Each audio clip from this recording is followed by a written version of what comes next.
Bom dia a todos, soy Máximo Porzi, director de Felcos Umbria, una asociación de gobiernos locales para desenvolvimiento sustentable.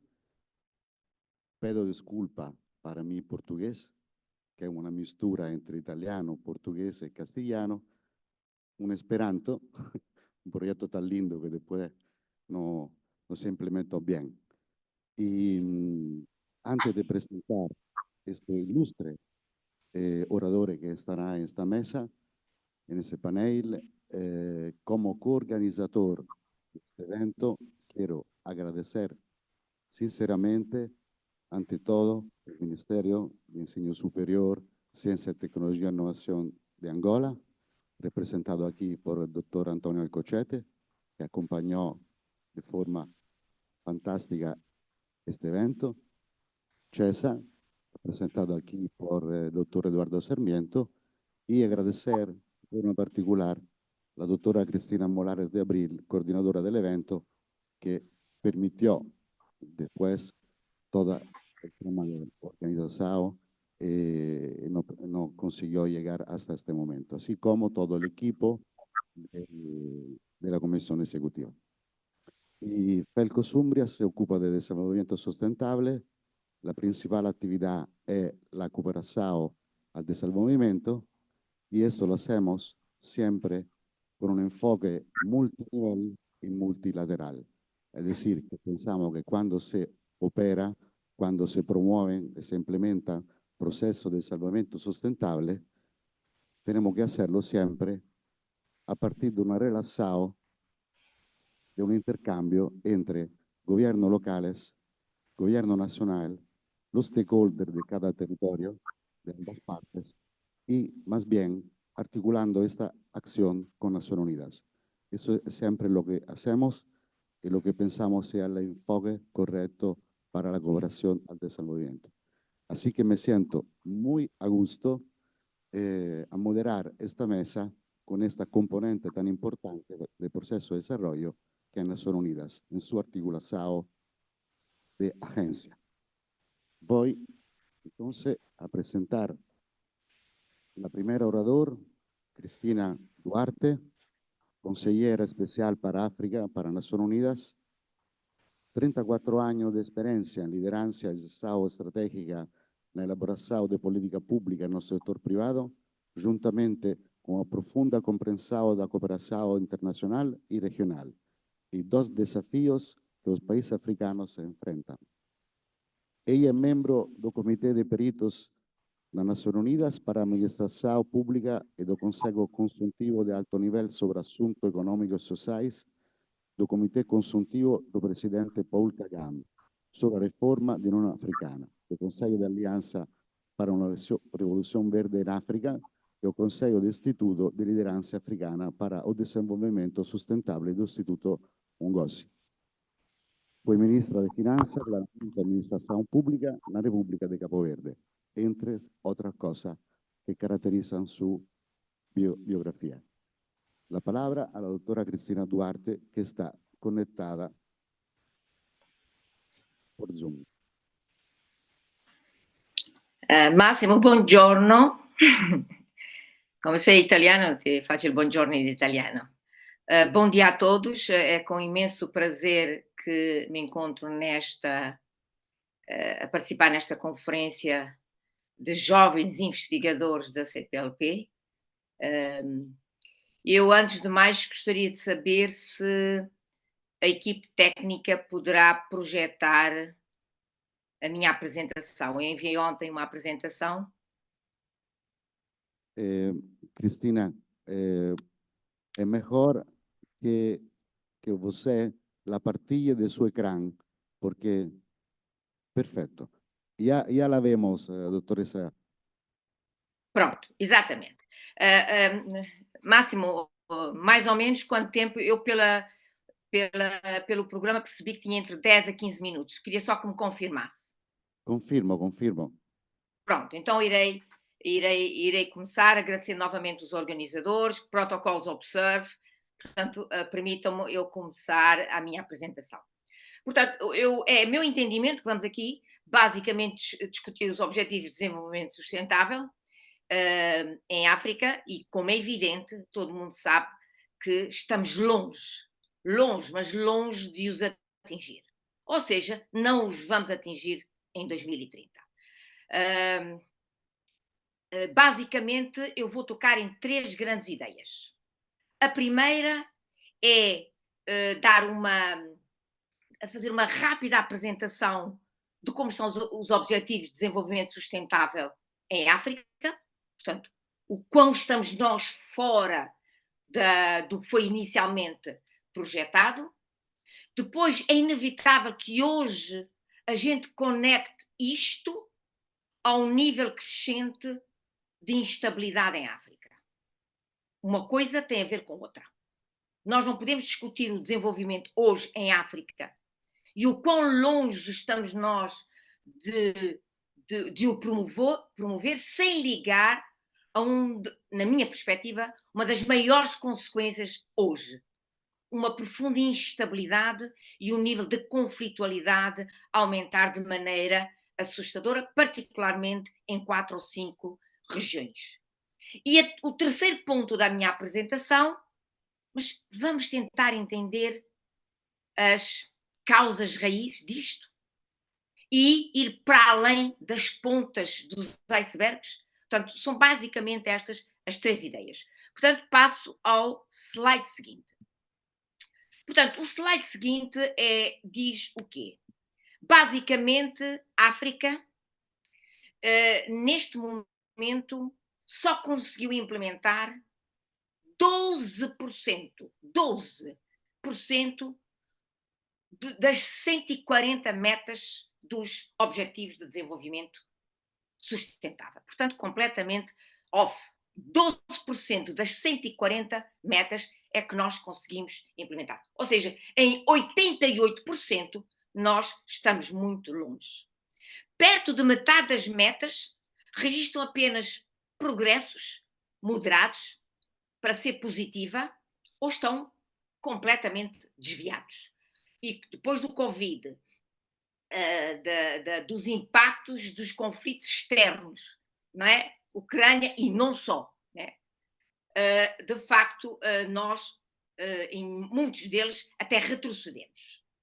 Cerca de 30% das metas não registaram qualquer movimento. Ou seja, o número hoje, a estatística hoje é a estatística do baseline cenário, se me permitirem dizer assim.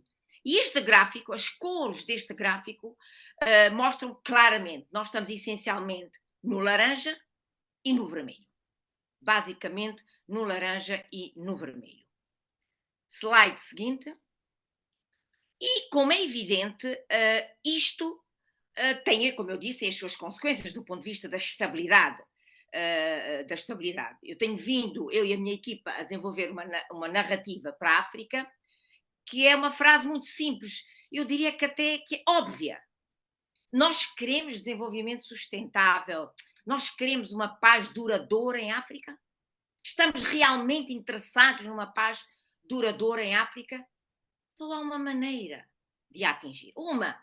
Não temos aqui, é tão simples, tão lógico, tão óbvio. Qual é? Promovamos o desenvolvimento. Combatamos as inigualdades, as desigualdades. Portanto, e de facto, esta fotografia mostra que o profundo déficit de promoção do desenvolvimento em África, por razões várias, fatores internos, mas também fatores externos, é esta, eu diria, a fotografia, se me permitirem esta linguagem. Portanto, um aumento dos incidentes de conflito armado em 3 das sub-regiões em África. Nós, como sabemos, temos 5 sub-regiões. Em 3 delas, o conflito aumentou de maneira significativa. 4 países africanos foram responsáveis por mais de 1/3 das mortes relacionadas com o terrorismo no mundo, não é África, no mundo. Mais de 9 milhões de deslocados internos devido a conflitos. Não são 100 mil, não são 200 mil, são 9 milhões.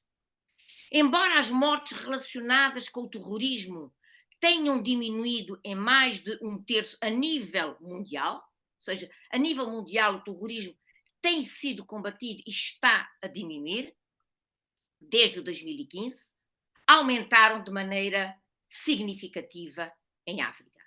Os países africanos afetados por conflitos representam um terço do continente. Um terço do continente, em termos de países, está afetado por conflito. E partilham 80 fronteiras terrestres com outros países. Se nós, tivermos a consciência de que a conflitualidade não respeita barreiras, não respeita fronteiras políticas, um terço e 80 países, vejam a dimensão, eu diria, da situação. Como tal, 85% da população do continente reside ou partilha fronteiras terrestres com países afetados por conflito, tornando-os, portanto, vulneráveis. Próximo slide, por favor. Portanto, a crescente incidência de conflitos é causa e consequência do desenvolvimento contínuo e dos desafios humanitários e de direitos humanos. Ou seja, há um déficit em desenvolvimento. Este déficit em desenvolvimento está necessariamente ligado a um profundo déficit de satisfação, de resposta àquilo que nós chamamos direitos básicos e questões humanitárias. E, de facto, né, apesar de termos uma agenda extremamente bem concebida e desenhada, de facto, a pobreza, por exemplo, em 2022, qual era, digamos, a fotografia? Mais de 15 milhões de africanos foram empurrados para a pobreza extrema com o aumento de preços dos alimentos e da energia. A insegurança alimentar e a desnutrição aumentou, só o conflito, juntamente com as alterações climáticas, tem vindo a aumentar a insegurança alimentar. A saúde, a fotografia não é melhor. Em 2022 registrou-se um aumento de 25% no número de pessoas que necessitam de assistência médica vital em países afetados por conflito. E já dissemos que é um terço da África e que este um terço faz fronteira tem 80 fronteiras com os restantes países. A educação 21-22 ano letivo, mais de 12.400 escolas fecharam. Não é? Fecharam em 8 países como resultado também de conflitos, de ataques. A crescente incidência de conflitos é uma causa e uma consequência do desenvolvimento. Próximo slide. Portanto, isto levou a uma situação paradoxal. O crescimento económico que a África viveu, que a África experimentou em 2015. Eu sei que todo mundo nesta conferência lembra-se do grande título no The Economist, nos anos 2010, 2008, da Africa Rising, porque a África cresceu 15 anos a taxas muito acima da média mundial. Isto evaporou. Os choques externos, o não fornecer de serviços sociais, de public goods, todo aquele crescimento económico foi quase que eliminado. Isto empurrou-nos para a instabilidade, e quando somos empurrados para a instabilidade do conflito, isto afeta claramente o orçamento. Então há um grande desequilíbrio entre as despesas de segurança e as despesas dedicadas ao desenvolvimento portanto, do país. Menos os investimentos globais na estratégia global contra o terrorismo das Nações Unidas ilustram que aproximadamente 3/4 foram direcionados para pilares relacionados à segurança e apenas 1/4 para abordar as condições que conduzem à propagação do terrorismo. Eu ouvi 2 brilhantes intervenções no painel anterior, vamos ver se eu me consigo lembrar dos nomes, que isto a idade já pesa, do professor Filomeno e da professora Lina. Quer dizer, isto bate diretamente no vosso setor. Isto lembra-me um bocado, temos uma infecção, há a bactéria e a febre, não é? E os orçamentos estão essencialmente a serem direcionados para combater a febre, mas a bactéria está lá. Porque qual é a bactéria neste cenário? É a não promoção do desenvolvimento. É o combater as desigualdades sociais. É associar o crescimento económico a uma profunda distribuição do rendimento. Próximo slide. E depois chegamos a um cenário que é de veras preocupante. Que primeiro a taxa de desemprego aumentou em vez de diminuir. A África é a única região do mundo onde o trabalho por conta própria é mais comum, portanto a informalidade, e eu acho que alguém mencionou isso no painel anterior, mas os números são números significativos, não é? O trabalho informal representa 84% do emprego. Isto não há economia que cresça, que se desenvolva, em que 84% do emprego é informal. E se levarmos em conta a faixa etária dos jovens, e estamos aqui numa conferência de jovens, se levarmos em conta, 95% dos jovens em África estão empregados no setor informal. E é aquilo que a nova literatura económica chama de o emprego da pobreza. Estão empregados, mas não lhes permite mudar a sua condição socioeconómica. De facto, aproximadamente 251 milhões de trabalhadores vivem abaixo, trabalhadores, não estou a dizer desempregados, 251 milhões de trabalhadores vivem abaixo da linha da pobreza moderada. Têm trabalho, mas estão abaixo da linha de pobreza. E qual é a linha da pobreza? $3 por dia. $3 por dia. Portanto, o denominador é de facto bastante baixo. Depois temos, como é evidente, o impacto socioeconómico da Covid resultou na perda de cerca de 30 milhões de empregos em África que ainda não foram recuperados. E grupos extremistas, como é evidente, isto é o terreno fértil para eles. Não houve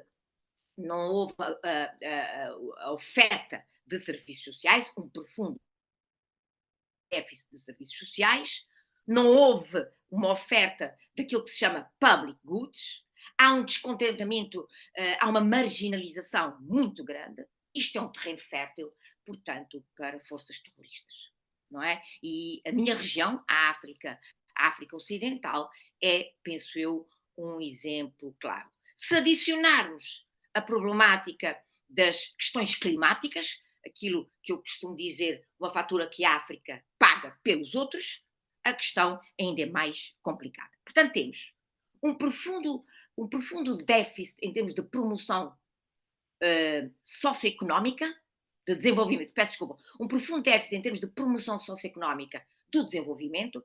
Isto tem vindo a alimentar níveis crescentes de instabilidade. Próximo slide. Quais são as razões causa disto? O que é que isto? Aí temos que ir para além dos últimos 5 anos. Por favor, não me digam que o Covid agora explica tudo. Não. Temos que ir muito. Nós temos que ir ao processo das independências. O que é que aconteceu nos primeiros 10 anos após as independências africanas? E como a globalização condicionou todo este processo. Porque se nós africanos, permitam-me agora, como já todo mundo sabe, eu falo muito mais quando intervenho, muito mais como africana do que, de facto, como a UN Officer. Mas nós, africanos, temos de ter consciência que a situação de hoje, a narrativa global, essencialmente, concentra-se nas causas de curto prazo. Não aceitemos. Nós temos que entender as raízes históricas do porquê que estamos cá. Porquê que nos encontramos nesta situação. E, de facto, a África foi capturada, 30, 40, 50 anos, foi capturada por 3 paradoxos. E é estes 3 paradoxos que não vieram com o Covid, muito antes. É estes 3 paradoxos que têm vindo a evitar, a prevenir, a bloquear que nós, africanos, possamos quebrar este ciclo vicioso. Quais são os paradoxos? O paradoxo financeiro, o paradoxo energético e o paradoxo da segurança alimentar. E eles estão conectados. O paradoxo financeiro, muito rapidamente, eu costumo dizer que todo mundo sabe que a África é rica em recursos naturais. Você pensa no mineral, a África tem. Pronto. Mas eu gostaria de aqui dizer esta conferência, e vou apresentar os números, A África é rica em recursos naturais, todo mundo sabe. Mas a África é também rica em recursos financeiros. E é preciso que a gente tenha esta consciência. Porque é este déficit de consciência, que também somos ricos em recursos financeiros, que tem basicamente criado, suportado, alimentado um mindset de dependência em relação à ajuda pública ao desenvolvimento, que neste momento, espero ter os números neste slide, é completamente marginal. Completamente marginal. Como é evidente, o paradoxo financeiro alimenta ou provoca o paradoxo energético. Qual é o paradoxo energético? A África tem quase todas as fontes energéticas. Pensemos existe, pensemos existe. Mas é um continente que está basicamente no escuro. Basicamente no escuro. 600 milhões de pessoas sem eletricidade e precisamos de energia elétrica para industrializar e fornecer anualmente, criar anualmente 18 milhões de postos de trabalho. Mas sem financiamento do setor energético não vai acontecer. Mas o déficit energético leva-nos ao terceiro paradoxo. Sistemas alimentares. Qual é a agricultura? Quais são os sistemas alimentares que se podem desenvolver do comunitário, do you name it, do industrial sem energia? Portanto, esta cadeia de paradoxos que não começou com o Covid, mas tem vindo a ser trabalhada, passo a expressão, desde as independências. Muito rapidamente, o paradoxo energético. E eu vou só dizer para ocupar mais tempo. Hoje, a África perde anualmente entre 500 a 600 bilhões de dólares ano. Permitam-me repetir o número. E está aí o breakdown está aí em cima. Não vou dizer, vou só concentrar-me no total. 500 a 600 bilhões de dólares ano. Eu, para explicar isto à minha filha, eu peguei no meu telemóvel e perguntei-lhe: posso perder o meu telemóvel se não posso perder um telemóvel se não tenho um telemóvel? Um bocado difícil. Eu só posso perder um telemóvel se tenho um telemóvel. Se a África perde 500, 600 bilhões de dólares, é porque a África teve a capacidade de os produzir, perdeu. Portanto, a África tem capacidade de gerar recursos financeiros. O que a África não tem demonstrado, é a capacidade de os reter, de os mobilizar, de os investir no seu próprio desenvolvimento. Entre ter a capacidade de gerar, mas não ter a capacidade de mobilizar, o que é que está aqui a faltar? O que é que está aqui a faltar? E aqui eu gostaria de insistir. O que está a faltar em África, neste momento, são instituições. São sistemas-países. A África, do ponto de vista institucional, e quando eu uso o termo instituição, não é o conceito reduzido de uma organização ou uma estrutura. Instituição no sentido de todos os ativos intangíveis que são cruciais para o desenvolvimento. São, por exemplo, quadros regulatórios bem pensados e estruturados para o setor energético, porque se não os houver, não iremos resolver o problema. É um sistema de educação bem desenhado, é um sistema nacional de educação para gerir a rede escolar, por exemplo. É um sistema nacional de saúde para gerir a rede de hospitais e centros de saúde. Eu podia dar. Portanto, a África tem um profundo déficit de instituições. Portanto, this is the missing piece. O outro paradoxo, e aí próximo slide, é o paradoxo energético. E o paradoxo energético, eu vou só dizer o seguinte. Não vou falar das fontes energéticas, todo mundo sabe nesta conferência. Mas para vocês terem uma ideia do desequilíbrio. Em 2019, a África, como continente, consumiu a mesma quantidade de energia elétrica do que a França e a Alemanha. Só para terem uma ideia. A mesma quantidade de energia elétrica. Todo o continente africano. Mas isto é um paradoxo. Nós temos todas as fontes energéticas. Portanto, e sem energia, esqueçam a inteligência artificial, esqueçam industrialização. Portanto, energia passou a ser aquele ingrediente indispensável em qualquer bolo. Não há bolo sem fermento. Pelo menos foi assim que a minha avó me ensinou, não é? Portanto, este paradoxo energético, próximo slide, leva-nos ao paradoxo alimentar. Temos ricos em recursos agrícolas, temos 60% das terras aráveis, temos abundância de água e sol, temos força de trabalho jovem e 90%, portanto, dos nossos agricultores são pequenos agricultores fornecendo o mercado. Como é que um continente com estas características vive numa insegurança alimentar crónica nos últimos 40, 50 anos? Como é possível? Como é possível? Próximo slide. Então, a questão aqui é o que temos que fazer para quebrar esta cadeia de paradoxos. E eu aproveito que estou numa conferência para jovens investigadores. O Policy Making na África precisa de vocês. Precisa de vocês. Precisa que a investigação, particularmente a socioeconómica, a sociológica, a antropológica, nós economistas somos, particularmente os neoliberais, não é? Não sei se vocês notaram, nos últimos 30 anos, de maneira muito silenciosa, nós empurramos para fora do quarto da conversa, a conversa que determina as narrativas globais e que determina a alocação de recursos, empurramos para fora do quarto os sociólogos, os antropólogos, empurramos para fora do quarto e ocupamos o espaço com as teorias neoliberais, essencialmente to pave the way à globalização. Nós chegamos a um momento em África que a comunidade, se me permitirem chamar assim, a comunidade investigadora tem que ver o seu espaço crescer. Porque estes paradoxos que eu apresentei de forma muito sumária precisam de investigação. Precisam de investigação aplicada.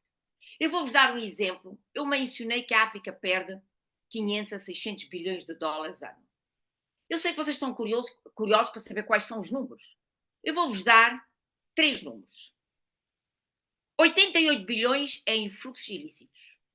70 bilhões é despesas públicas ineficientes. 46 bilhões é ineficiências em termos de incentivos fiscais. Vamos, por exemplo, aos fluxos ilícitos. 88 bilhões. Desses 88 bilhões que a África perde em fluxos ilícitos, 60 bilhões dos 88, portanto a maior parte, é aquilo que nós chamamos de trade mispricing. Uma palavra muito bonita em inglês. Em português, eu gosto de usar uma palavra que é mais comum. Somos aldrabados. Permitam. O trade mispricing é um exemplo de aldrabice. Porque cada vez que a África exporta e cada vez que a África importa, há manipulação dos preços, trade mispricing, há manipulação dos preços e com isso a África perde 60 bilhões de dólares. Vamos pôr 60 bilhões comparando com aquilo que a África precisa anualmente para completamente reestruturar os seus setores alimentares. 76 bilhões. Um déficit de 16 bilhões. Mas se nós tirarmos 10 bilhões do inefficient public spending, acrescentarmos, temos o dinheiro para reformatar, revolucionar os sistemas alimentares. Por que é que eu dou este exemplo com os sistemas alimentares? E eu volto ao crescimento de 2000, 2015. Crescemos, mas não nos tornámos resilientes. Ou seja, foi um crescimento económico que não gerou resiliência. Porquê? Sem distribuição do rendimento. Sem distribuição do rendimento.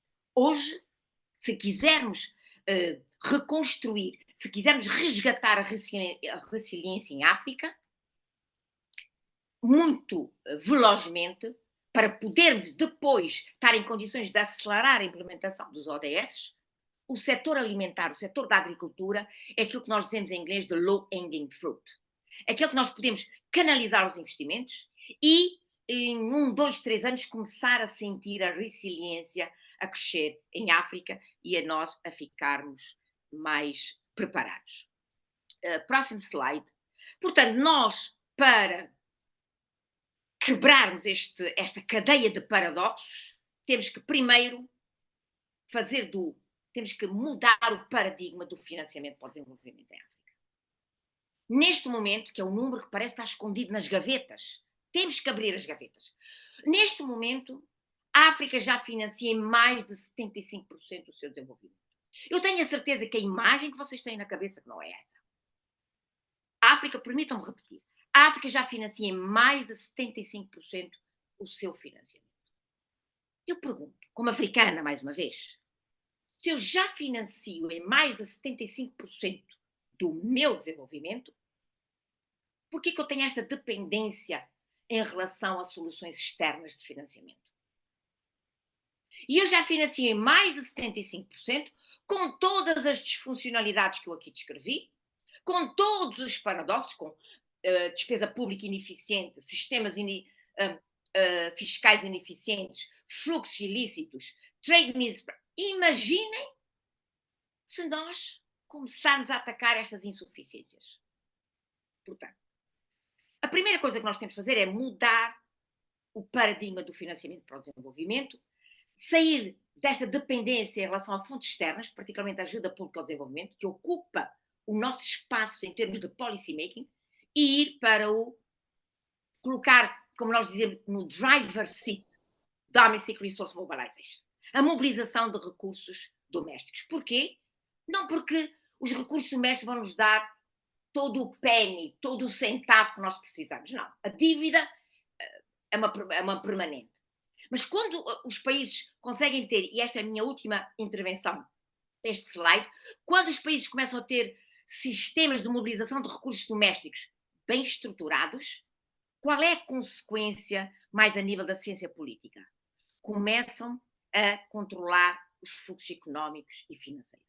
Porque a causa raiz de tudo isto é porque a África não controla os seus fluxos económicos e financeiros. Não controla.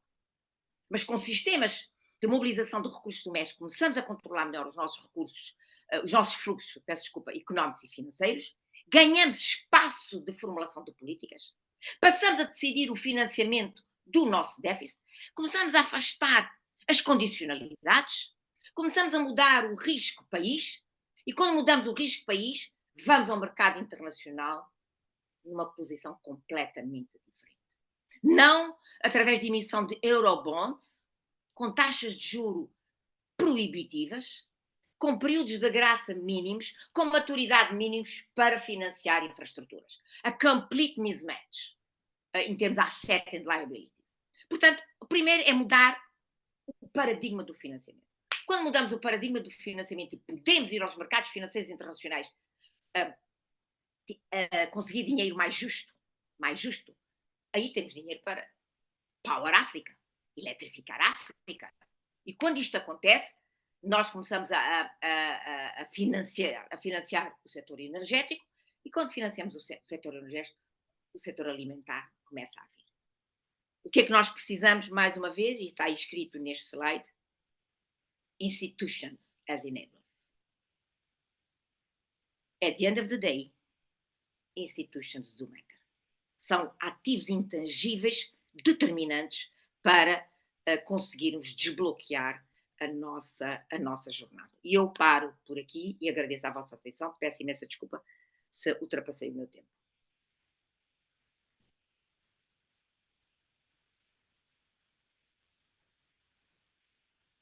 Obrigado, doutoressa Duarte, para apresentar este cuadro tan claro de la situación en África con respecto a la Agenda 2030 y también para la recomendación que al final no propuso. Antes de pasar la palabra a Eliseo Macán, agradecer también el Centro de Ciencia de Luanda para hospedar este evento, este tercer encuentro. Y es un centro increíble que coloca Angola y Luanda también con una herramienta muy importante, que es una herramienta que acompaña a la que es la investigación científica, el tema de la divulgación, muy, muy importante para difundir la ciencia, crear conciencia, y entonces qué bueno que Angola y que Luanda tenga este Centro Italiano. La palabra de la doctora Duarte, el cuadro que nos dibujó, es muy preocupante, pero al mismo tiempo nos llama a la acción, a intervenir, que somos ciudadanos organizados, que somos gobiernos y que somos organizaciones internacionales. Yo acho que todo el esfuerzo, como desde la palabra de la doctora Duarte se entendió, todo el esfuerzo que todas las instituciones hacen para implementar y localizar la Agenda 2030 y su objetivo, tiene que ser acompañado de un esfuerzo político muy grande, que enfrente lo que son la causa profunda de no conseguir o conseguir con dificultad el objetivo de desarrollo sustentable, y que es el tema de cómo se produce y cómo se distribuye la riqueza. Yo creo que esto tiene que ser un esfuerzo muy grande. Y como dijo la doctora Duarte, la investigación científica en esto, los jóvenes serán lo que nos asegurará esto para el futuro. Jóvenes investigadores, es muy importante para tener evidencia, para que sea la evidencia científica que ayude la política a tomar decisiones. Y otra cosa es que la política, para hacer cambio, necesita de consenso político por parte del ciudadano. Y si no se crea una nueva narración, que explica claramente cuáles son los problemas profundos que no permite de concretizar la cosa, que no permite de mitigar, ralentar el cambiamiento climático, toda la pobreza que hay. Tenemos que crear una nueva narración. Y una narración se fundamenta sobre evidencia, sobre datos reales. Así que el papel de la investigación es muy, muy importante. Voy a pasar la palabra a nuestro próximo ilustre orador, Eliseo Macamo, de Mozambique, profesor catedrático de Sociología y Estudio Africano en la Universidad de Basilea, en Suiza. Formóse en Mozambique, Inglaterra y en Alemania, donde se doctoró y fez a su graduación en Sociología General y Sociología de Desenvolvimiento. Fue bolsero postdoctoral de FCT, el Instituto de Estudio Avanzado de Berlín y del Instituto de Estudios Avanzados de Stellenbosch. Actualmente es miembro del Comité Científico do CODESRIA, Conselho para el Desenvolvimento da Pesquisa en Ciencias Sociales en África, es miembro fundador de la Escuela Doctoral de Estudio Africano de la Universidad de Bayreuth, Alemania, y director del Centro de Estudio Africano de Basilea. Y al mismo tiempo es miembro del Consejo Internacional African Institute de Londres, coeditor de African Sociology Review, miembro del Consejo Científico de la revista Dados, entre otras cosas. A usted la palabra, doctor Macamo.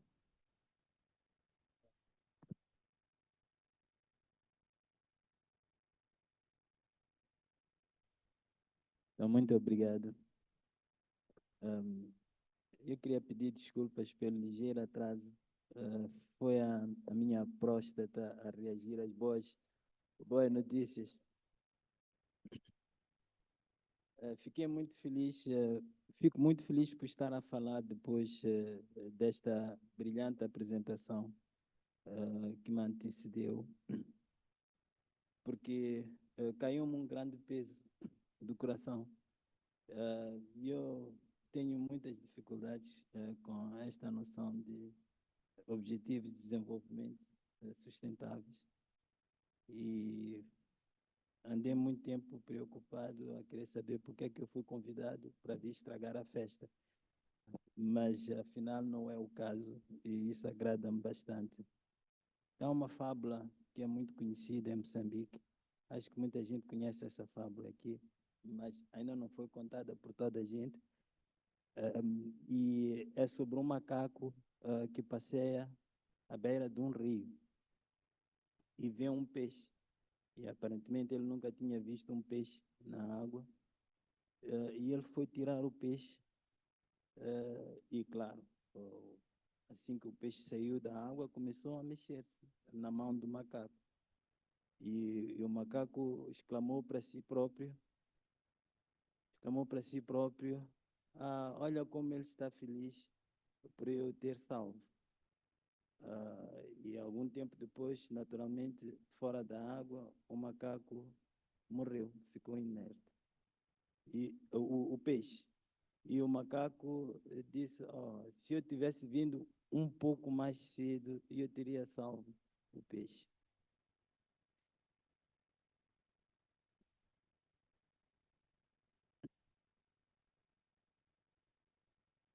Então, essa é a minha atitude em relação a tudo que tem a ver com o desenvolvimento.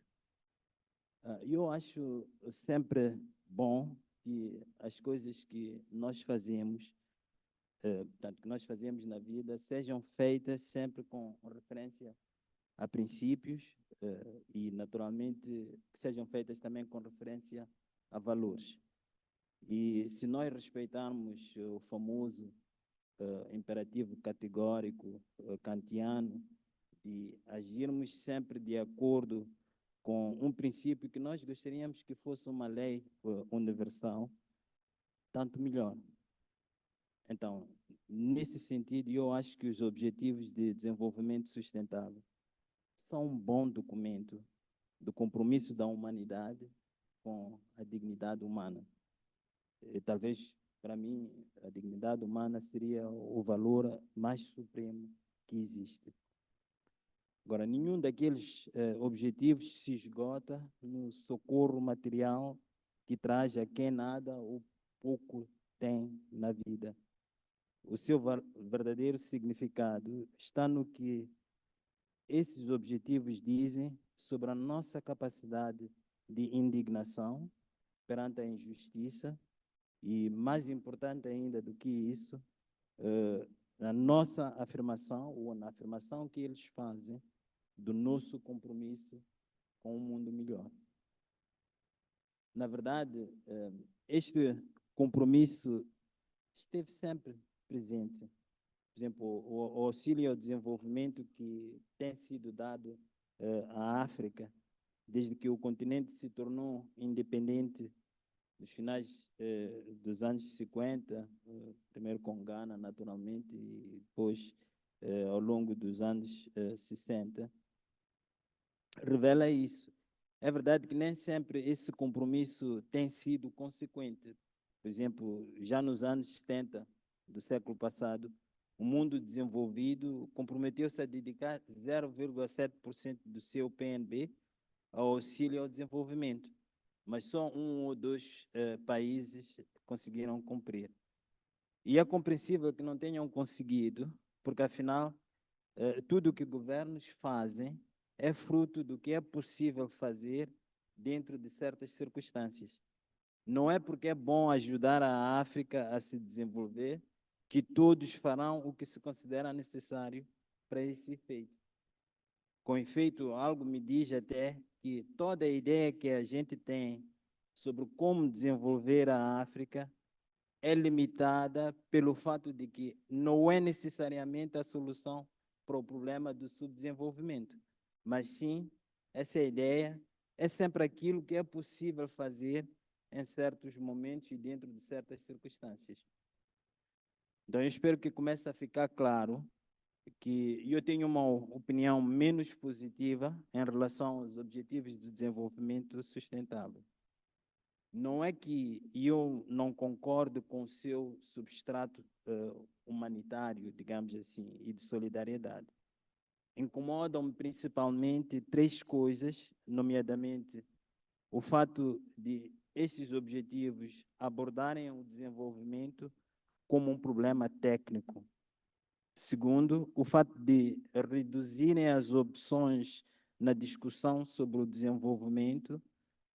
E, finalmente, terceiro ponto, o fato de os objetivos promoverem uma burocracia internacional que os beneficiários, portanto, os povos africanos, nunca serão capazes de responsabilizar. Então, sucintamente, a primeira coisa que é a abordagem técnica ou tecnocrática do desenvolvimento consiste no seguinte problema. Portanto, da minha perspectiva de cientista social, o problema nunca é o problema prático. Por exemplo, a pobreza, a falta de acesso à água, a falta de educação ou mesmo a desigualdade de gênero. O problema para nós cientistas sociais é o que torna o problema possível. Portanto, os arranjos políticos nacionais, mas também a arquitetura internacional de comércio e de economia. Por exemplo, os objetivos definem a pobreza como problema, mas eu diria que a riqueza é que é o problema. Os nossos países não estão como estão apenas porque os governantes são incompetentes. É também por causa da ordem econômica internacional, que, por exemplo, nos anos 70, era o principal alvo de todos os esforços de mudança que vinham dos países da periferia. Agora, também é importante dizer que a resolução política de problemas consiste sempre na criação de condições para que os fatores que tornam o problema possível sejam enfraquecidos, ou os fatores que impedem o surgimento do problema sejam fortalecidos. Então, eu não percebo como o mundo inteiro pode gastar tanta energia e tantos recursos a tentar resolver falsos problemas. A segunda coisa está ligada à primeira. Aquilo que, por exemplo, a Suíça, que é o país onde eu trabalho, ou a Alemanha, exportam para os países africanos como auxílio ao desenvolvimento ou como cooperação para o desenvolvimento, não é a solução do problema do desenvolvimento. É sempre o resultado de compromissos políticos internos. Por exemplo, a primeira-ministra italiana convidou recentemente estadistas africanos para uma cimeira para lhes dizer que o seu problema é a imigração ilegal e que deviam apostar tudo no seu impedimento. E como ela disse, numa formulação bem conseguida, apesar de tudo, ela falou do direito que os africanos têm de não imigrar. Ora, está claro que a cooperação para o desenvolvimento, na ótica do governo italiano, é tudo aquilo que ajuda a Itália a resolver os problemas que pensa que lhes são causados pelas imigrações africanas. Portanto, os que mais beneficiaram da imigração internacional para se desenvolverem só no século XIX, perto de 60 milhões de europeus imigraram da Europa para procurar nova vida nas Américas, na Ásia e em África. Isto é preciso ter muita soberba para ver na limitação da prerrogativa africana de imigrar a solução para os problemas dos africanos. E a terceira coisa, a saber, a promoção de uma burocracia internacional, destaca o problema de fundo com os Objetivos de Desenvolvimento Sustentável. Eu devo desde já dizer, se aqui isso ainda não ficou claro, que não tenho nada contra aqueles que dão o seu melhor pelos menos afortunados do mundo em organismos internacionais. O meu problema é que essas pessoas não estão sujeitas a nenhuma responsabilização por parte daqueles que elas ajudam. O direito internacional ainda não tem uma disposição que permite processar quem dá conselhos bem intencionados sobre o desenvolvimento, mesmo quando depois se vê que esses conselhos foram maus. Em Moçambique e Angola, por exemplo, decisões nacionais que precisam da legitimidade conferida pela prerrogativa de responsabilização são impostas aos governos pelo Fundo Monetário Internacional e pelo Banco Mundial. E isso enfraquece a política nacional e contribui para que todos esses problemas que nós queremos resolver com os Objetivos de Desenvolvimento Sustentável surjam. Porque no final de todas as contas, o problema em África é essencialmente político, ou como nós ouvimos na anterior intervenção, é um problema de instituições. Isso é muito importante. O problema é a qualidade das nossas instituições e dos processos que viabilizam essas instituições. Parecendo que não, um dos maiores entraves ao desenvolvimento parece-me ser a tirania das boas intenções. Algo que vem se arrastando desde o período colonial. Porque já nessa altura, legitimou-se a colonização com recurso às boas intenções dos que nos queriam civilizar. Portanto, lamento ter de concluir de forma muito negativa. Por mim, os Objetivos de Desenvolvimento Sustentável são mais um problema que se impõe ao continente. Não são nenhuma solução, pelo menos num primeiro momento. Na verdade, os Objetivos de Desenvolvimento Sustentáveis confirmam um palpite que tenho quando olho para tudo que se escreve e se faz em matéria de desenvolvimento. Para um país como o meu, Moçambique, se desenvolver com base em tudo aquilo que lhe é aconselhado, teria de já ser desenvolvido. Muito obrigado.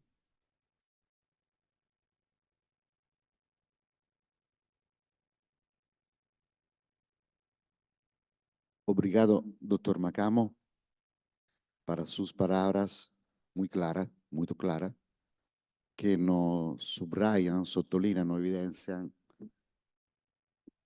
la que son la criticidad que usted nos presentó y que nos invita, nos llama a que las causas tenemos que mirarlas para varios lados y no esquezando lo que son los problemas profundos, ¿no? Que tenemos que enfrentar, lo que usted muy bien explicó. Con respecto a la crítica que comparto, que partillo, con respecto a cómo muchas veces la cooperación al desarrollo enfrenta el tema de las ayudas, partillo con usted esta problemática.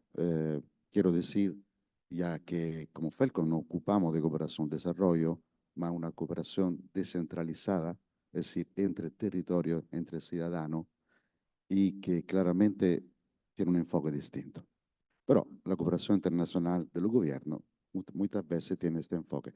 Es un tema cultural, antropológico, y pienso que tenemos que hacer un trabajo cultural muy grande para que los gobiernos que quieran apostar como también para cumplir la Agenda 2030 y los 0,7 de ayuda para el desarrollo, lo hagan con un enfoque que es B2B, que es un enfoque win-win, cioè tenemos que ganar los dos. Yo no voy a ayudar a ti para intereses míos. Tenemos que ayudarnos, colaborarnos para intereses recíprocos, que puede ser económico, que puede ser también de mitigación de la migración. Partido como sé que los italianos están en todos lados y es normal, los procesos migratorios son normales.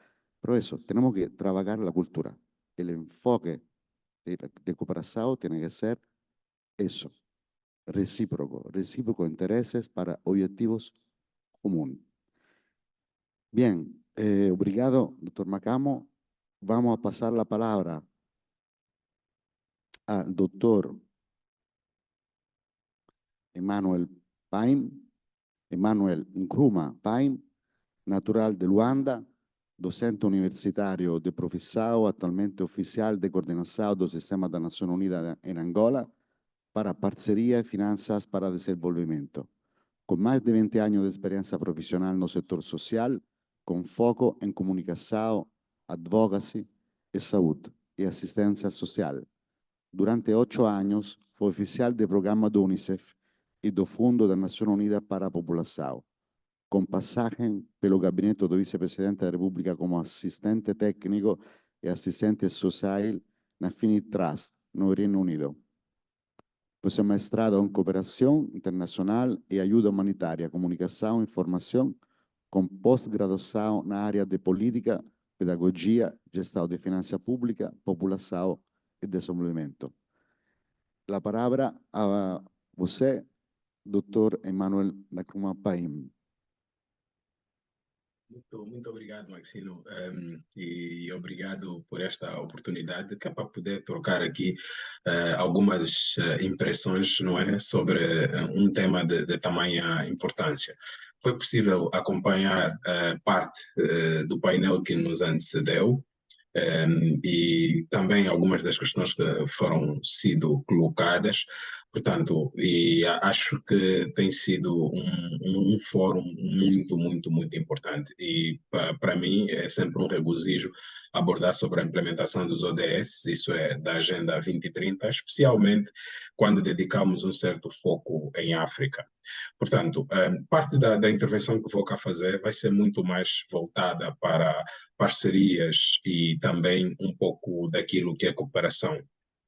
Desde já gostaria de salientar também que as duas intervenções que me antecederam, de certa forma, vão até certo ponto tonificar um pouco aquilo que eu gostaria de partilhar. Em primeiro lugar, porque a apresentação da doutora Duarte foi muitíssimo técnica, muitíssimo abrangente, e tivemos também aqui uma segunda intervenção muito focada num contexto acadêmico, e também que levanta alguns questionamentos relativamente à Agenda 2030, mas é muito importante termos esse tipo de abordagem em diferentes fóruns, especialmente num fórum direcionado à juventude e pesquisadores. Portanto, eu, conforme disse, para mim é um grande privilégio ter que partilhar convosco esses temas de extrema importância e na nossa atualidade, portanto, a agenda da implementação dos Objetivos de Desenvolvimento Sustentável em África, e trazendo aqui um olhar especial sobre as parcerias estratégicas, e vou também fazer referência a um documento que foi lançado muito recentemente, que é o quadro de cooperação entre as Nações Unidas em Angola e o governo de Angola. Este quadro de cooperação foi assinado em dezembro do ano passado e foi lançado oficialmente no princípio do mês. Teve o seu lançamento em março. Portanto, nós vamos considerar um momento decisivo a nível de cooperação para o alcance da Agenda 2030 em Angola. E, de forma geral, eu acho que este é um momento decisivo também para o continente africano e para o mundo, em termos da aceleração da Agenda 2030, porque temos pouco menos de sete anos, se assim podemos dizer, pouco menos de 6 anos para que possamos alcançar ou acelerar no mínimo o alcance da Agenda 2030. Portanto, a África enfrenta desafios únicos que vão desde questões socioeconômicas a desafios ambientais, e creio que os painéis que antecederam e também a intervenção feita pela doutora Duarte focou-se também em algumas questões socioeconômicas que são um dos grandes desafios em África. Os ODS representam uma promessa global de abordar essas questões de forma holística e inclusiva. Portanto, devo dizer que em Angola, como em muitos outros países africanos, as Nações Unidas e outros parceiros têm trabalhado muito, incluindo os governos locais, de forma a integrar esses objetivos em suas políticas nacionais e estratégias de desenvolvimento. Mas não é possível fazer-se isto sozinho. Como fiz referência, o quadro de cooperação, por exemplo, do sistema das Nações Unidas em Angola, não digo que deriva, mas procura até certo ponto responder àquilo que está espelhado no Plano de Desenvolvimento Nacional. Isso é ter as políticas nacionais e as suas estratégias de desenvolvimento enquadradas neste quadro de desenvolvimento sustentável. Portanto, e dentro deste quadro de cooperação, e depois muito rapidamente eu vou fazer referência a alguns aspectos ligados ao quadro de cooperação, há um elemento essencial que nós consideramos como um facilitador estratégico, aquilo que nós chamamos de as parcerias estratégicas. E define-se que o sucesso na implementação dos ODS em Angola, e devo dizer, atrevo-me a dizer, em África, depende profundamente dessas parcerias estratégicas. Isto é, por exemplo, a cooperação entre o governo de Angola, as Nações Unidas, instituições acadêmicas, o setor privado, que também tem uma função crucial, a sociedade civil, que também é fundamental. Essas parcerias trazem recursos, trazem conhecimento, inovações necessárias para que se possa enfrentar os desafios de desenvolvimento sustentável de maneira eficaz, e podemos considerá-las também a força por trás de iniciativas bem-sucedidas que visam alcançar os ODS. Voltando um pouco... Acho que tem algo. Obrigado. Ok, voltando novamente à questão do quadro de cooperação entre a ONU e o governo de Angola, podemos também considerá-lo como um exemplo de parcerias e como as parcerias podem ser estruturadas para benefício mútuo. Este quadro, por exemplo, facilita a colaboração em áreas-chave como a saúde, que aqui também já foi abordada, a educação, a igualdade do género, a diversificação econômica e até mesmo a ação climática, que muito tem impactado em questões de desenvolvimento. Portanto, mas de forma mais prática, o quadro assenta-se em 4 P's estratégicos, isto é, em pessoas, paz, prosperidade e planeta. E quando nós estamos a falar de pessoas, no contexto de Angola, por exemplo, estamos a fazer referência naquilo que é o centro de, por exemplo, o Plano de Desenvolvimento Nacional. O foco principal estará centrado no capital humano.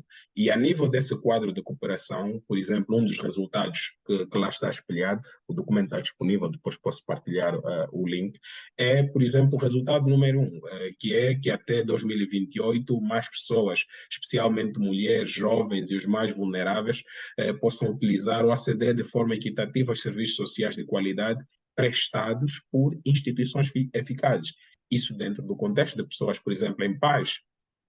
Um dos pilares, nós abordamos a questão de governação democrática e direitos humanos. O terceiro pilar, são 4 pilares, é a diversificação econômica e sistemas alimentares sustentáveis. Por mim, foi muito interessante, por exemplo, ouvir um pouco da abordagem que a doutora Duarte trouxe, e tirei aqui algumas notas, por exemplo, sobre os 3 paradoxos que prenderam a África. Ela faz a abordagem da questão financeira, energética e segurança alimentar.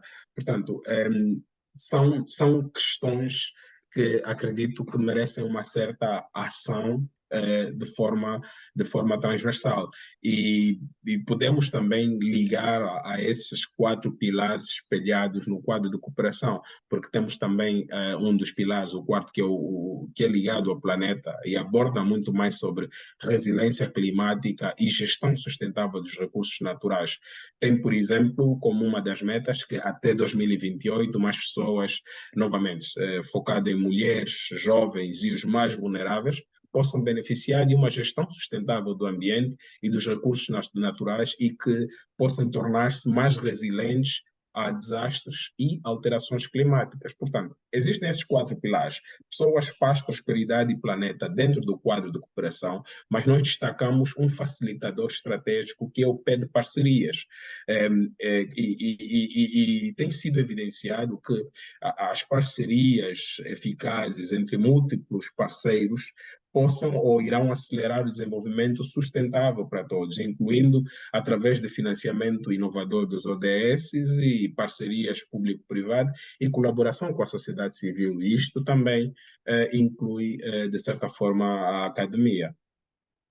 Portanto, e no âmbito deste quadro de cooperação, para quem não é muito familiar com o sistema das Nações Unidas, várias agências da ONU em Angola, com diferentes mandatos, compõem este quadro de cooperação.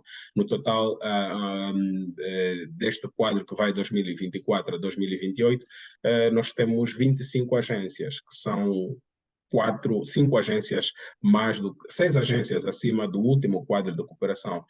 Portanto, todas essas agências é que implementam os seus programas específicos com os seus parceiros, respondendo às 4 áreas, aos 4 pilares temáticos que fiz aqui referência. Portanto, e é através desta cooperação que será possível e tem sido possível capacitar comunidades, promover a inovação e construir-se um futuro mais sustentável. E, neste caso, vamos fazer referência a Angola e, de forma muito geral, o próprio continente africano. E isto evidencia a importância estratégica que as parcerias têm em termos de aceleração, em termos de alcance dos Objetivos de Desenvolvimento Sustentável. Portanto, de certa forma, um pouco preocupante sempre que nós enfrentamos os dados estatísticos, e aqui também foi apresentado que, em termos do continente africano, apenas 12%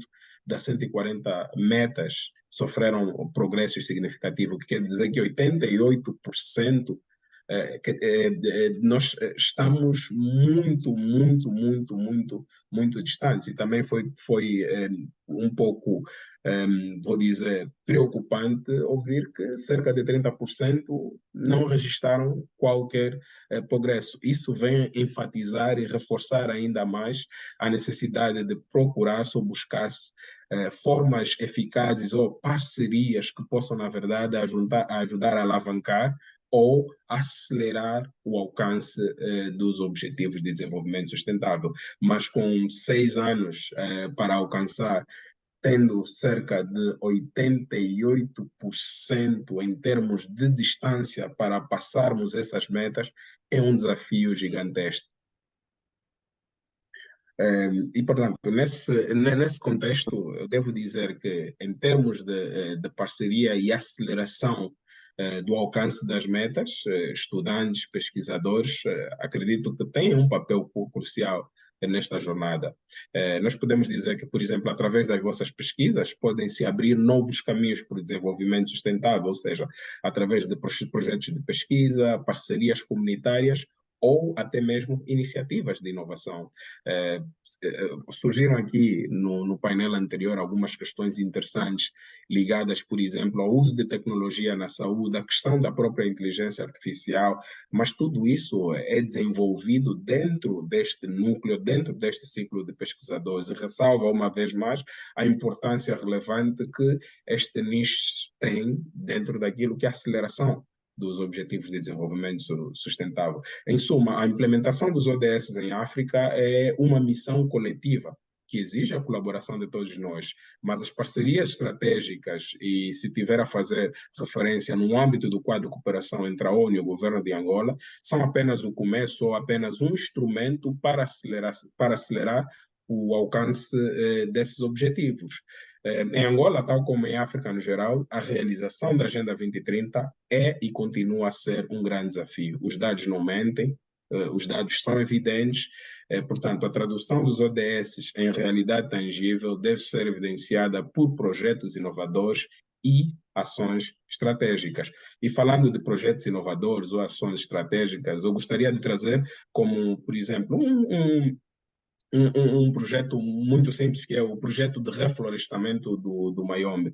Esta é uma iniciativa que, ao meu ver, é emblemática, que não apenas combate a desertificação, que é parte do ODS número 15, mas também cria empregos sustentáveis, fazendo referência ao ODS 8.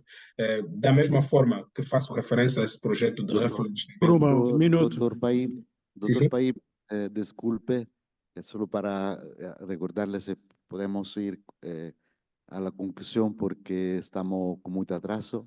Disculpen. Ok, não. Eu salto e depois, no momento de questões, posso trazer alguns desses exemplos. Mas para a comunidade acadêmica e pesquisadores, eu gostaria de tentar ressalvar aqui uma ferramenta que vos poderá ter muito uso, que é o Relatório Nacional Voluntário, que é um documento que encontra-se disponível online e oferece uma visão abrangente dos progressos e desafios na implementação dos Objetivos de Desenvolvimento Sustentável. Esse relatório é apresentado nos fóruns políticos e de alto nível das Nações Unidas e não apenas destaca os sucessos alcançados, mas também define claramente as áreas que requerem atenção e esforço redobrado. Por exemplo, para Angola, o VNA destaca os avanços significativos na área de educação, na saúde, através de programas específicos destinados a reduzir a mortalidade infantil, que é um grande problema, e melhorar a qualidade de ensino. No entanto, o VNA também aponta a necessidade urgente de fortalecer a resiliência a mudanças climáticas, que é um desafio crítico para a sustentabilidade em Angola. Portanto, não me vou alongar mais, mas vou tentar deixar uma pequena mensagem aos futuros líderes, cientistas, inovadores, e dizer que existe um papel, ou tem um papel crucial a desempenhar, porque nós estamos na vanguarda do conhecimento e da inovação. Por isso é importante o engajamento de todos, através das vossas pesquisas, estudos e projetos comunitários, seja através de investigações tecnológicas de energia renovável, desenvolver soluções para a gestão sustentável da água, participar em iniciativas de saúde comunitária. Gostaria de dizer que as contribuições são necessárias e essenciais. Portanto, eu vou ficar por aqui e muito obrigado uma vez mais.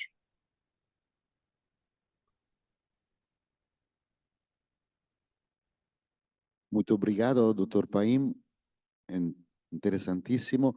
Su intervención focada principalmente en lo que es el objetivo 17 de Agenda 2030, que es la parcería, que es verdaderamente muy importante. Usted lo subrayó muy bien. Vamos a pasar la palabra a la última oradora de este panel, que es la doctora Ikena Carreira, jefe de unidad do programa de governação no Programa de Naciones Unidas para el Desenvolvimiento de Angola. Anteriormente fue analista de parcería de comunicación y movilización de recursos para el Fondo de Naciones Unidas para la Población, y antes de eso, especialista en comunicación del desenvolvimiento para UNICEF en Angola. Antes de ingresar en una FPE, Ikena fue nominada consejera especial no ministro de Transporte de Angola para alinear las políticas de responsabilidad social do Ministerio con la agenda do SDG 30. Fui fundadora e CEO de Stand 7 Goldwater, una empresa social que creó oportunidad para artesanos no Bosnia, no Kenia, no Pakistán y en la República Democrática del Congo.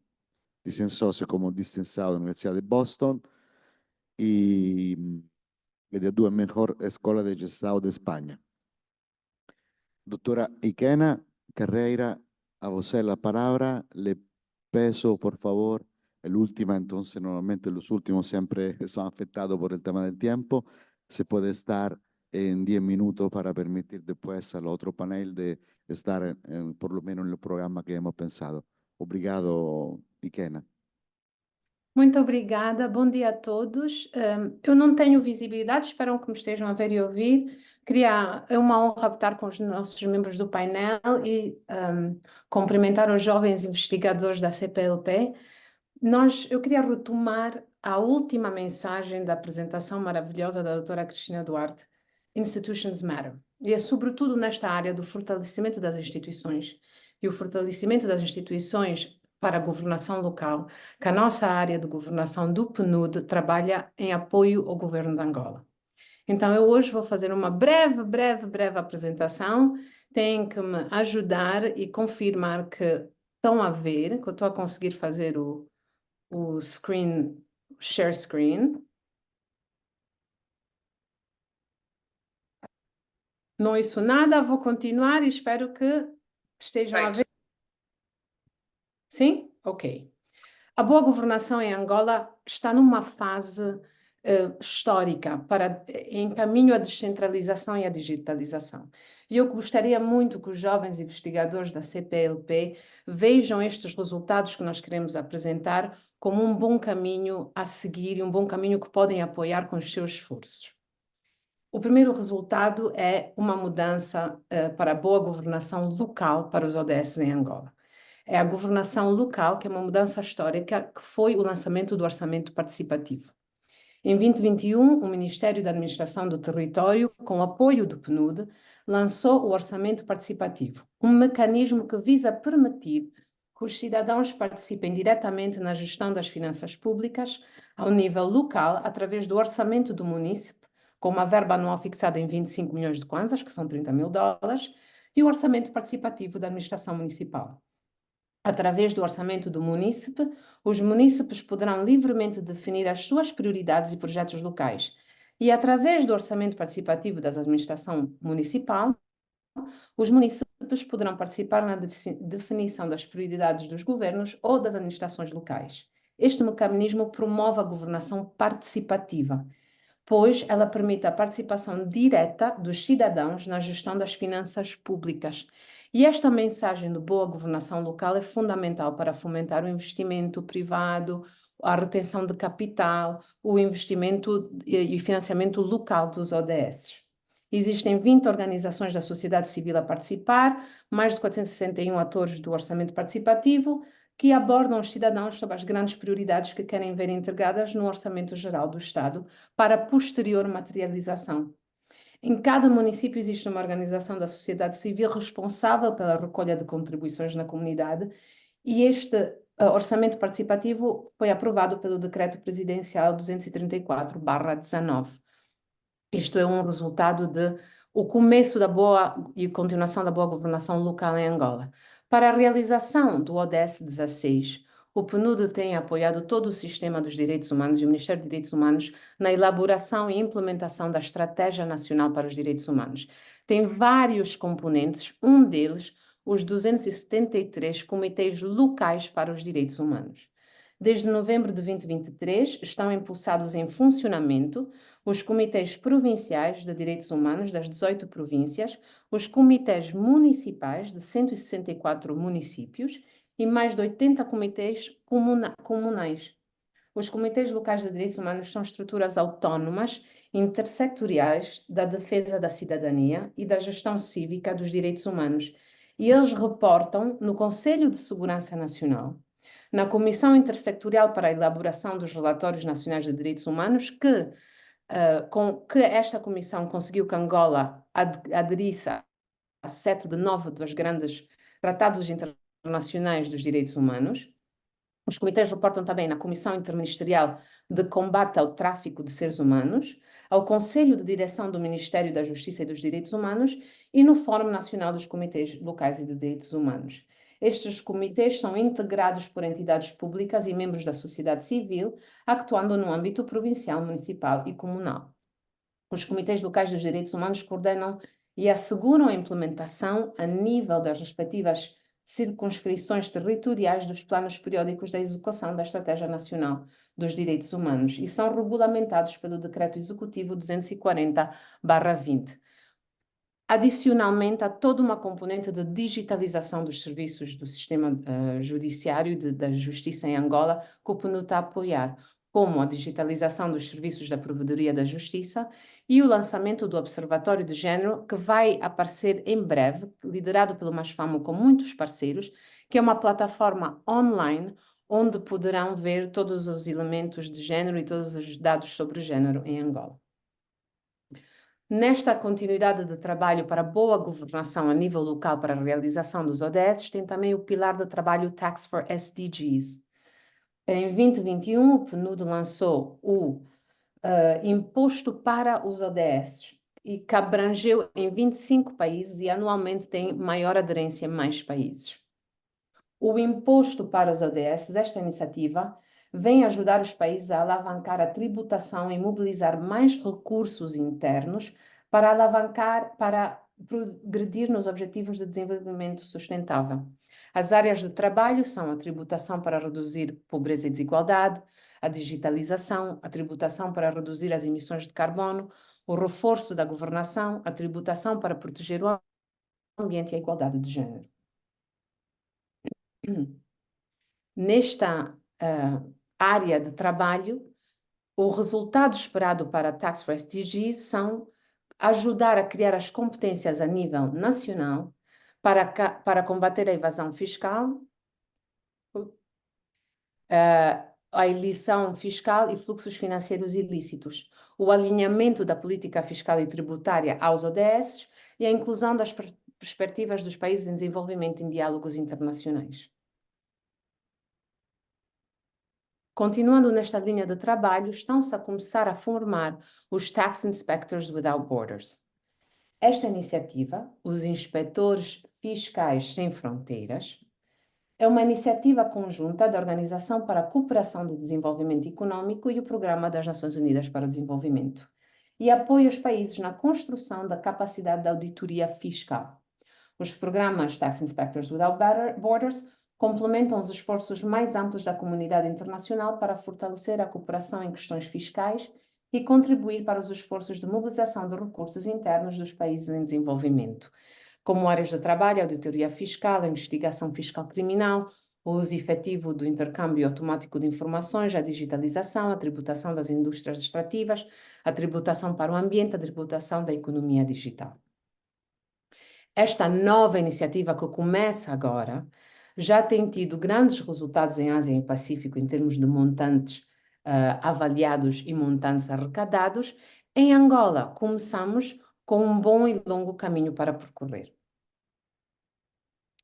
Espero, desta maneira, ter dado uma visão de como o governo de Angola, com o apoio do PNUD e mais parceiros, está a focar o seu trabalho para criar um ambiente favorecedor à boa governação em Angola. Obrigada, espero que cheguei aos 10 minutos.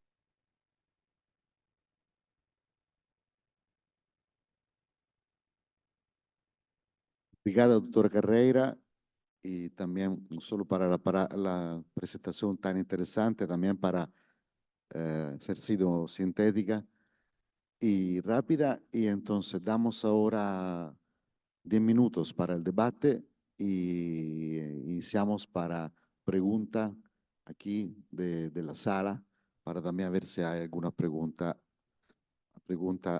por lo colegado virtualmente, y máximo vamos a poder responder a 3 preguntas para después estar en el tiempo que tenemos planteado. 1, 2 en la sala, 3, 4. Los primeros 2 en la sala, 1. Entonces que sea pregunta rapidísima.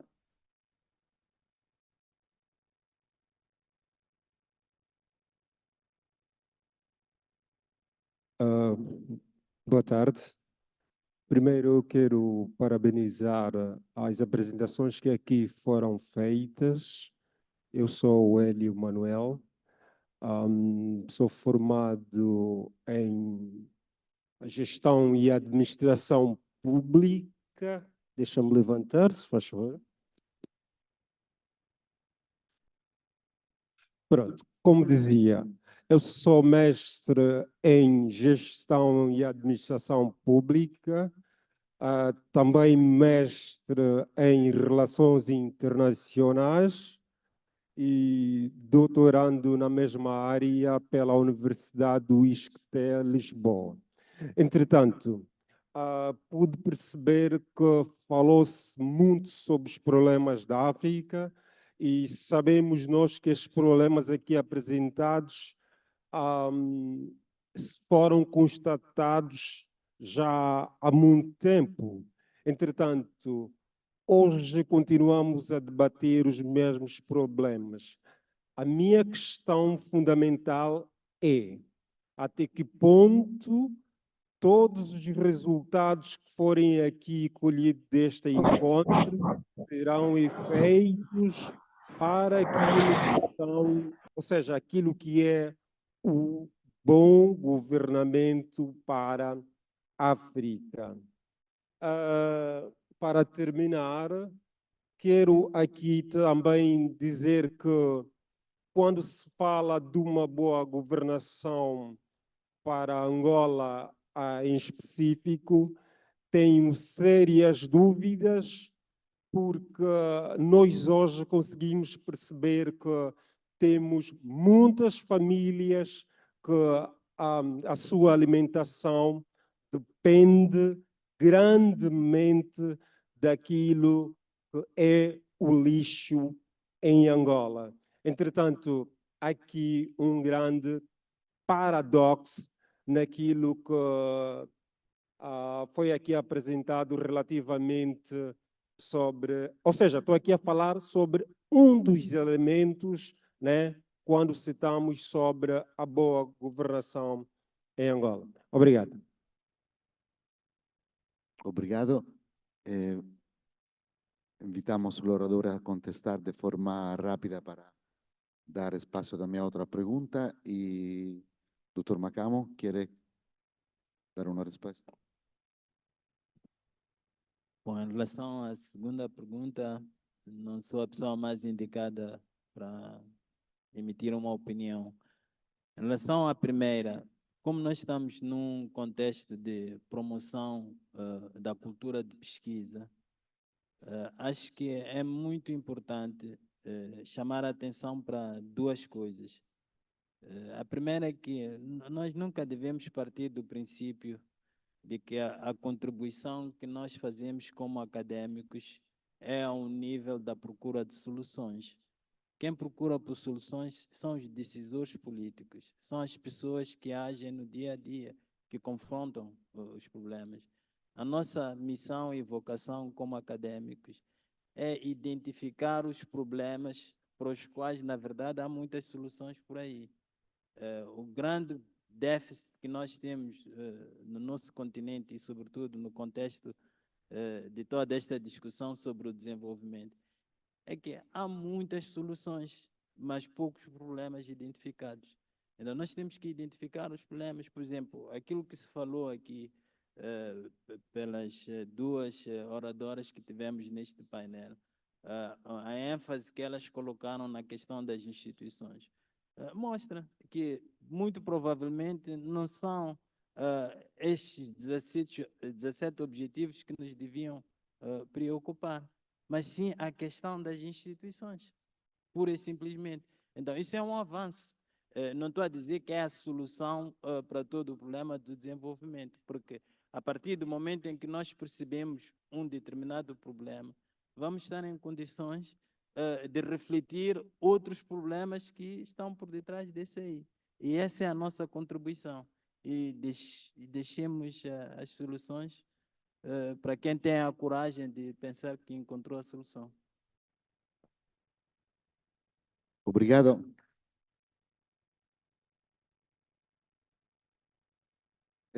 Ikena y Manuel, ¿quiere dar una respuesta breve también a esta primera pregunta?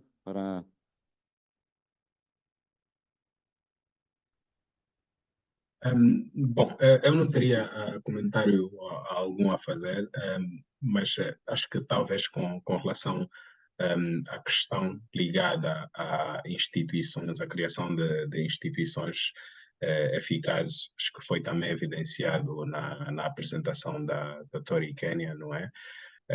A questão da importância, não é, de termos instituições eficazes para a implementação desta Agenda 2030. Portanto, eu gostaria só de enfatizar que importa não desprimorar esses 17 Objetivos de Desenvolvimento Sustentável, porque não foram, nem sequer são ditados pelas Nações Unidas. São 17 objetivos que são 17 objetivos que foram tecnicamente criados ou derivam daquilo que foi a vontade dos países membros. E os mesmos são focados, por exemplo, em questões globais, mas a sua aplicabilidade é dentro de um contexto local. Portanto, instituições fazem parte da implementação e enfatizo novamente a importância de termos instituições eficazes para a sua implementação. Aquilo são meramente objetivos ou prioridades traçadas. Não quer dizer que, por exemplo, as instituições, o objetivo central das instituições assentam pura, única e simplesmente nas metas. Acho que não podemos resumir desta forma, porque o foco de qualquer política global é inicialmente à volta de pessoas, à volta do planeta e, claro, a questão da prosperidade. Bom, esse é o comentário que me ofereço partilhar. Obrigado, Dr. Paim. Obrigada, Paim, muito obrigada. Eu gostaria de tomar o comentário sobre a boa governação em Angola. Eu tenho as minhas dúvidas. Nós começamos este painel com uma apresentação muito técnica sobre os desafios que a África enfrenta, portanto, não há uma negação de que estamos num quadro desafiante. Mesmo assim, como angolana, diria-lhe, nós não podemos pensar assim. Estão a ser criados cada vez mais instrumentos para que o cidadão possa apelar ao sistema de governação para resolver os problemas locais. Portanto, aos nossos jovens investigadores, eu lançaria o desafio contrário. Existem os comitês municipais onde estão os orçamentos participativos do nível municipal. A esses comitês podem apresentar, por exemplo, a questão que apresentou, que foi a necessidade de gestão de resíduos. Podem, como cidadãos, fazerem essa apresentação e solicitar que o seu município utilize esses recursos para essa gestão. O que eu quero dizer com isto é, todas estas novas instituições para a governação local têm sido implementadas desde 2021, estamos em 2024. Nós não podemos ainda dar as costas a estas instituições, pelo contrário, precisam de toda a nossa participação para que elas cresçam e funcionem. Obrigada. Obrigado, doutora Carreira. Outra pergunta da sala? La Boa senhora tarde. havia levantado a mão por primeira, Certo. Boa tarde.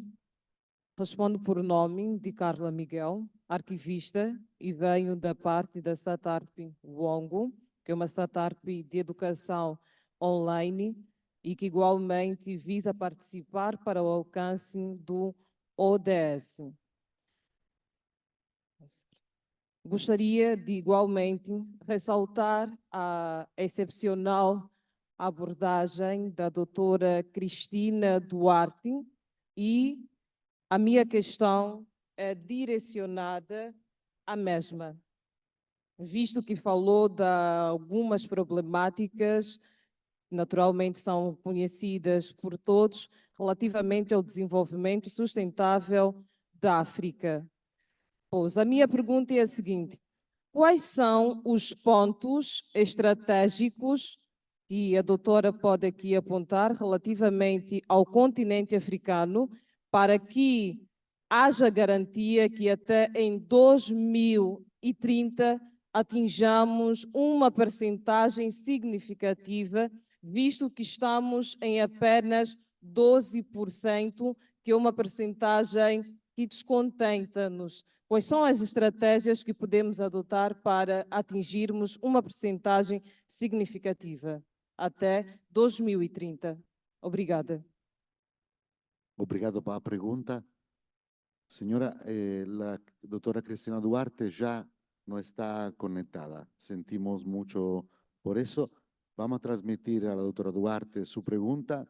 Se depois você nos deixa seu correio, lo compartimos também com você, com todo.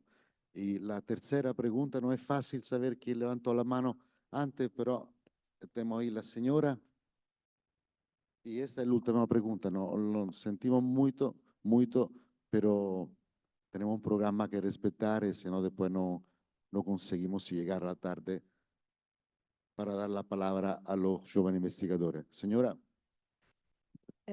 Obrigada pela oportunidade de me pronunciar e de partilhar algumas das preocupações que aqui já foram levantadas neste painel tão importante, assim como ontem. Eu gostei muito, isto é horrível porque está a fazer eco, portanto, vou falar assim mais. Eu gostei imenso da apresentação e da problematização do Elísio, porque o que o Elísio faz e que nós normalmente não fazemos é perguntar, afinal, qual é a teoria de transformação social que está por detrás dos ODS. A mim parece-me que não existe teoria de transformação social atrás dos ODS. Os ODS continuam a ser tratados numa linguagem técnica, essencialmente técnica, que provocam um efeito de despolitização. Porque o que nós temos nas nossas realidades são os resultados de decisões políticas. E isto reflete-se a vários níveis. Reflete-se na universidade. Grande parte da literatura africana sobre a universidade diz explicitamente que nós estamos num beco sem saída enquanto estivermos aprisionados entre o capitalismo científico e o colonialismo científico. Não acabei, só mais um momento. Isto é sintomático, estas decisões são sintomáticas também dos resultados que o VDM publicou em termos de democracia no mundo. E o que nós vemos é que no nosso mundo, no nosso planeta, hoje em dia, a democracia é a minoria. E nós estamos crescentemente engajados em sistemas e contextos autocráticos que não permitem colocar a pergunta fundamental: qual é a teoria da transformação social que nós queremos realmente conseguir com estes ODS? Duas últimas palavras para algo muito importante, peço desculpa. A Estratégia Nacional dos Direitos Humanos, que foi aqui mencionada através dos comitês locais, é uma estratégia que não tem política. Normalmente temos uma política e depois temos uma estratégia de concretização. Para além do mais, essa Estratégia Nacional de Direitos Humanos é apresentada como uma questão de segurança nacional e não como direitos humanos per se. Por fim, a questão dos orçamentos participativos, dos instrumentos que aproximam supostamente os cidadãos das estruturas de governação, muito haveria a dizer, mas eu gostaria de lembrar que não existe cultura de participação. E à doutora Iquena, eu gostaria de lembrar que os CACs não têm uma participação aberta às comunidades para definir autonomamente os orçamentos. E gostaria também de lembrar que a tributação para os ODS é uma boa estratégia, tal como seria a tributação para o Sistema Nacional de Proteção Social, mas que essa tributação poderia muito bem usufruir do repatriamento de capitais e dos múltiplos fundos financeiros existentes. Obrigada.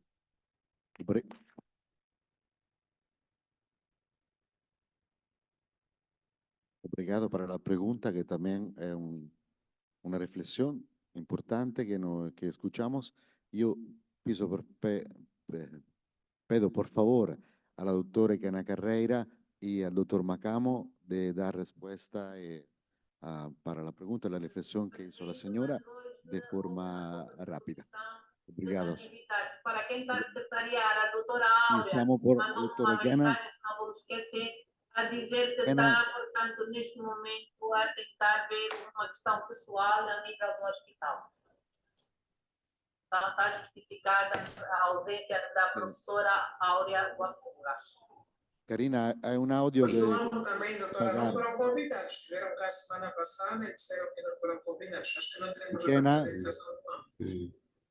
Não temos, eu só pedi, temos colegas do âmbito e não me estão a dar. Eu já reclamei, o grande problema é esse. Kena, pode Temos colegas eu estou aqui, mas tem uma interferência. Karina, tiene que apagar los audios de los demás. Obrigado. ¿Y Kena puede? Sim, eu começo de trás para a frente. Eu acho uma muito boa reflexão e acho muito importante e normal e não é muito inovador nada do que apresentou. Nós todos sabemos isso, nós todos trabalhamos para alterar essa situação. Os processos de alteração e de mudança da governação em qualquer país do mundo não aconteceram de um dia para outro. As Nações Unidas, e o PNUD em particular e o Departamento de Governação, têm apoiado ao máximo os esforços do governo de Angola na sua tentativa de começar a criar as estruturas para uma governação local. Nós achamos que o apoio positivo, estruturado, técnico é fundamental e eu acredito num mundo melhor. Eu acredito nestes esforços do governo de Angola. Eu, pessoalmente, já que chamou o meu nome. Mas, sobretudo, o Sistema das Nações Unidas é um parceiro do governo de Angola nas suas grandes linhas de trabalho para a melhoria dos resultados socioeconômicos do país. Sobre a retenção de capitais, o que eu lhe posso dizer, assim como análise pessoal, é que há duas vertentes da retenção de capitais e o último slide que eu apresentei mostrava que a retenção do capital e a evasão fiscal era uma das linhas de trabalho dos Tax Inspectors Without Borders e os Tax para os ODS, os impostos para os ODS.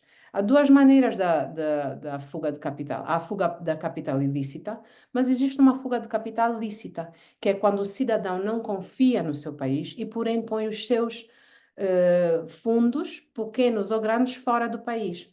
As práticas de boa governação e este trabalho e os nossos esforços para esse trabalho estão a encarar nesse sentido também, que é, vamos criar e vamos apoiar a estratégia do governo da Angola para cada vez mais ter estruturas de governação local e provincial que criem confiança no cidadão. Obrigado. Kena, Dr. Macamo. Eu concordo com ela.